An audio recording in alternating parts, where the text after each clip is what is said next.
Hello badminton fans, welcome to the channel, welcome to Badminton Racket Review and to this Adidas Wucht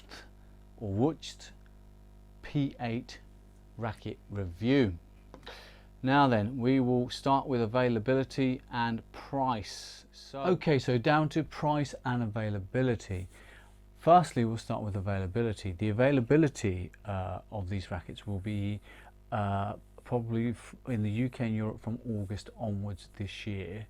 That's when Adidas intend to launch them or give them a proper push within the UK and Europe. There is a website called Badminton HQ looking to open this summer, probably in conjunction with when Adidas are ready to launch these rackets.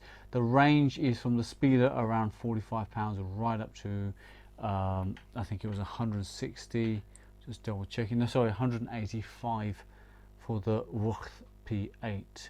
So any other information you get, in actual fact, if I just go through the list I have in front of me here, the Wucht P8 £185, the Wucht WCHT P1 £80, Calcal A5 £110, Ubershell F1 £80, and the Spieler A09.1 at £45, available from August onwards. So let's go through the specs and compare them to our own Badminton Racket Review E-Zone specs. Firstly, the balance, and it is clear-cut, all the way ahead heavy racket, all the way. So according to the E-Zone testing, the balance point on this racket is also very head heavy. The flexibility of the shaft on this racket is stiff. Well, I can't say that feels super stiff to me, but they're saying it's stiff. And the Racket Review E-Zone testing shows it to be medium flex. I've got to say, that doesn't feel stiff. I felt some real stiff shaft. That's not crazy stiff. The frame weight of this racket, so the overall weight is 86 plus or minus 2 grams, 86 plus or minus 2. The Racket Review weight test shows it to weigh 91.7 grams. Wow, I'm not a fan of heavy rackets, because the technology has moved on so much. You can get the same level of performance, to be honest with you, from an 86 gram racket as you can from a 10-year-old 94 gram racket. So 91.7 is pretty heavy duty. Other information: maximum string tension 32 pounds, 14.5 kilograms of pressure the frame can take in terms of the stringing, and the grip size is standard at G5, and this is made in China. And as with the others, we do not have any information on the material. In terms of the stringing of the racket, you'll notice that they have helpfully put these colourful grommets in for the cross strings, although they've missed. So these are all the single cross strings, and the other ones here are vertical, the mains and cross. Same on the bottom. I think it also adds a bit of colour and design to the racket.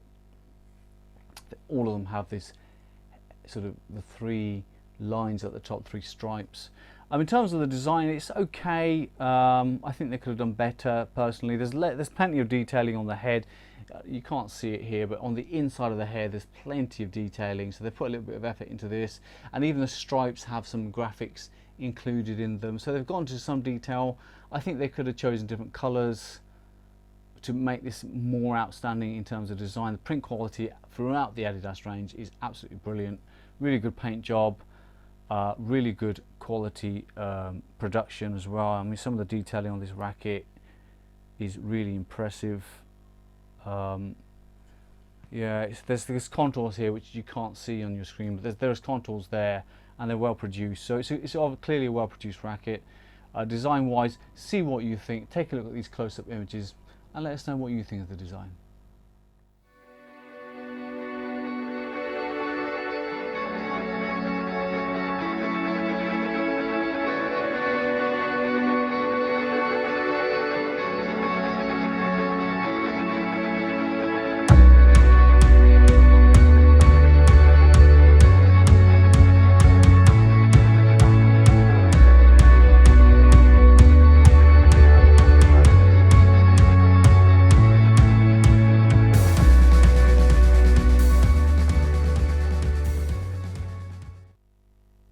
Okay, specifications are done. Let's go to the E-zone.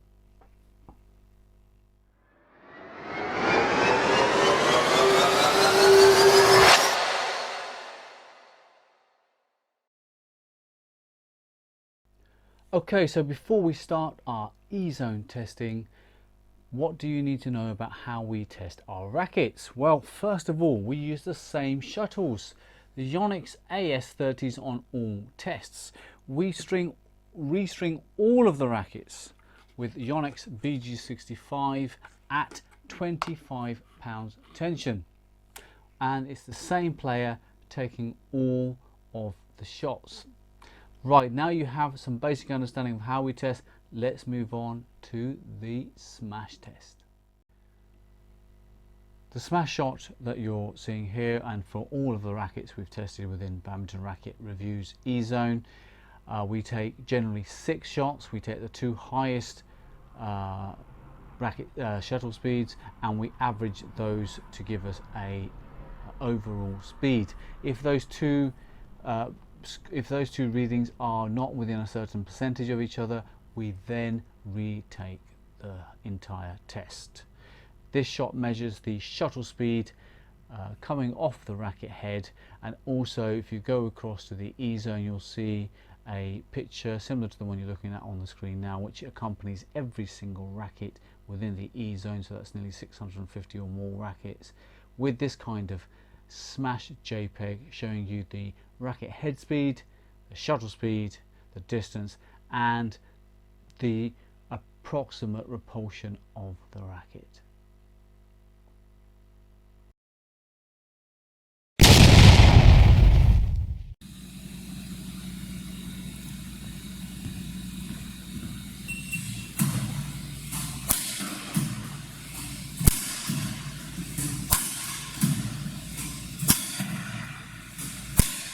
Okay, now we're going to do an E-zone maneuver test. The maneuver shots was designed to tell us about the racket's acceleration abilities, its ability to shift from one direction to the other or shift quickly from nothing to full speed.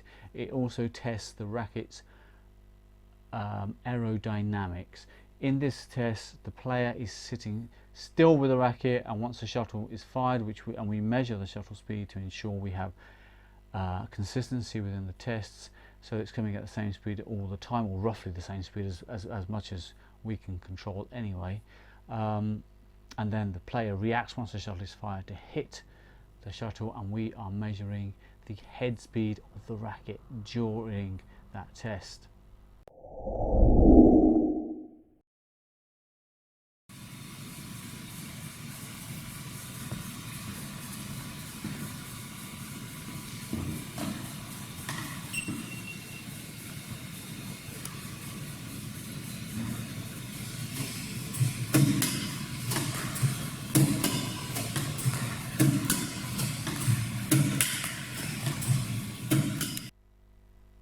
Okay, so they're done. Now it's E-zone control test time.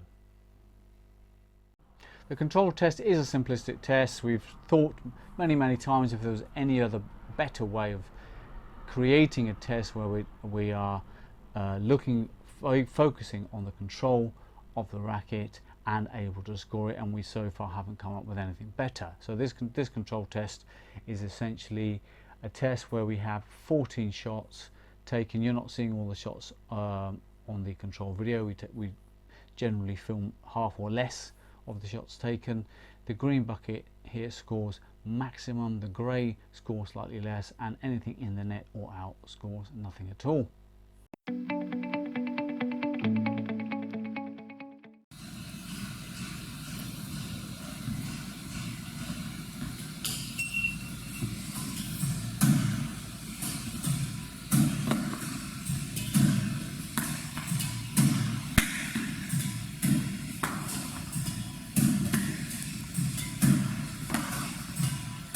So what is our conclusion on this racket? We've done all the court testing now. You've seen the court testing taking place. We've also done the Badminton Racket Review members only video testing for this racket, which is a lot more in-depth review than the one we're giving here today.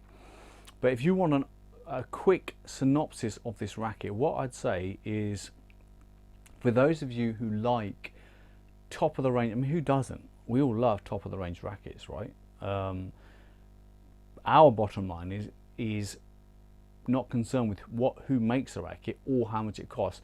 Our bottom line concern is how well it performs. Now, when we consider the cost of this racket and the spec, 92 grams, medium flex, you know, I would put that into nightmare territory normally, but actually this racket is pretty good. It performs reasonably well. I've got my screen here in case you're wondering, just going through the information that we have available.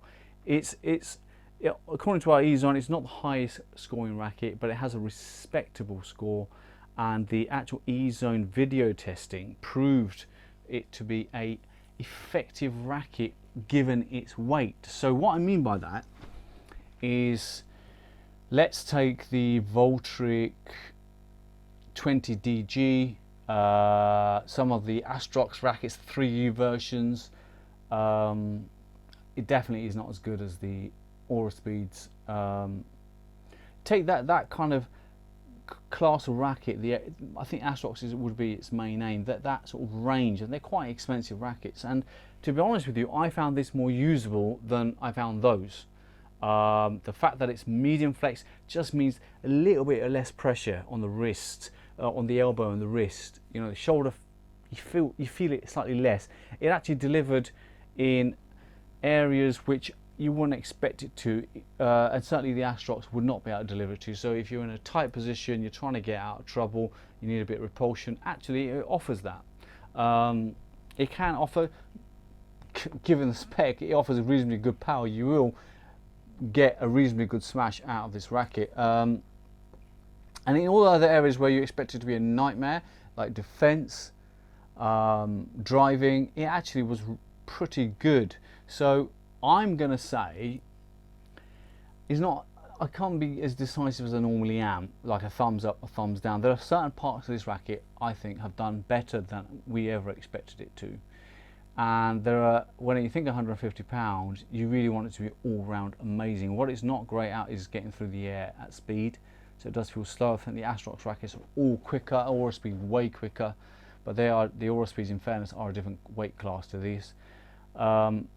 Yeah, so I would say, look, if you've got £150 to spend and you want a top of the range racket, Yonex are huge in badminton, so is Li-Ning, so is Victor, but Adidas are a huge brand, full stop. And with a company like that behind a racket like this, the quality, I can tell you now, is really, really good. It's built really well. The design's not particularly inspiring, but I would say give it a try. Give it a shot. I don't think you're gonna, don't get me wrong, I'm not saying you can't spend less and get a better racket. You can spend less and get a better racket. But I'm saying if you want a top of the range racket and that's your thing, you want the best. Because I've come across many people now who have asked for recommendation on a racket. We recommend a racket and I don't want a cheap racket, because in their mind cheap means crap. Well, we've proven that is not true, but that doesn't matter to so many people. We have to accept how the market is. We can't force our opinion. So when we think about it from that perspective, if a top of the range racket is your thing, try this. I would play with this rather than playing with an Astrox 88 or 77 3U version. The 4Us are a different league. I'd prefer those probably over this, but this at that level performs really well. It's better. It's an easier racket to use than the Voltric 20DG, for example, the 1DG even. It's worth a consideration. So I'm going to give it a thumbs up. It's a kind of middle thumbs up. It's not like a yes up, but it's a give it a try kind of thumbs up. I hope that's helped your decision making process. If you want the full Monty, you want the full review on this racket, you need to go to the Racket Review e-zone. If you guys are familiar with the e-zone, I'm speaking quicker because I've said this on so many videos by now.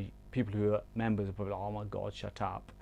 But if you are a member, you'll see us testing on court with the e-zone testing, and you will get a fuller review than the one we're given here today, a video review, and you get the Racket Review e-zone. It's full of amazing information. And if you're not familiar with E-Zone, when I finish this video, an E-Zone video will start to give you an idea of what the E-Zone's all about, so stay tuned if you're not an E-Zone member.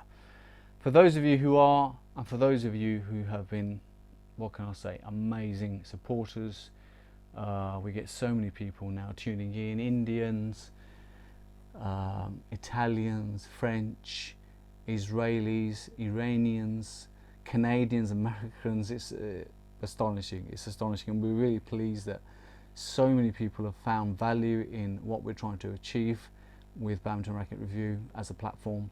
And we will only continue to improve on the platform from where we're at. So thanks again. Do press the like button below. Do share the video. Thank you again for all of your support, and we will see you on the next video. And to follow, don't forget, we're going to follow up with the E-Zone video next.